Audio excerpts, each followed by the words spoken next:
এবার যে খবরে চোখ রাখছি, নবগ্রাম, মুর্শিদাবাদের নবগ্রামে বেআইনিভাবে মাটি কাটার প্রতিবাদ। মাটি কাটতে বাধা এলাকাবাসীর, মাটি মাফিয়াদের সঙ্গে স্থানীয়দের সংঘর্ষে দুপক্ষের মধ্যে তুমুল হাতাহাতি। উত্তপ্ত পরিস্থিতি মুর্শিদাবাদের নবগ্রাম।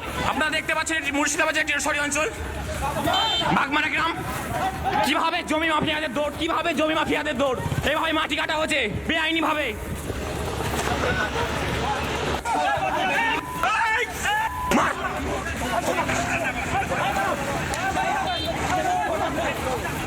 দেখছেন কিরোশরী অঞ্চল, এটা মুর্শিদাবাদ জেলার।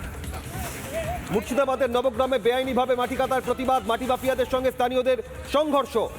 এই ঘটনায় কানাই মণ্ডল, নবগ্রামের তৃণমূল বিধায়ক, তিনি কি বলছেন দেখুন। মানুষ রাতে দিনে মাটি তুলে ডাম্পার দিয়ে রাস্তাগুলিকে খারাপ করছে, আর সরকারের ভাবমূর্তি নষ্ট হচ্ছে। বুঝতে পারছেন, নতুন রাস্তা, সেখানে ওভারলোড গাড়ি যাচ্ছে, ডাম্পার যাচ্ছে, রাস্তা খারাপ হচ্ছে। এবং সরকারের আজকে যে ভাবনা, রাস্তা পরিকাঠামোটাকে ঠিক রাখা, হাজার হাজার টুকটুক চলছে রাস্তায়।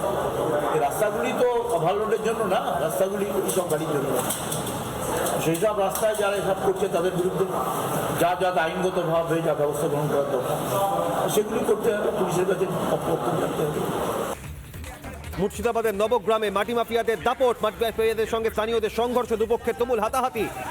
মাটি কাটতে বাধা এলাকাবাসীর। এই ঘটনায় বর্ষিয়ান কংগ্রেস নেতা অধীর রঞ্জন চৌধুরী কি বলছেন দেখুন।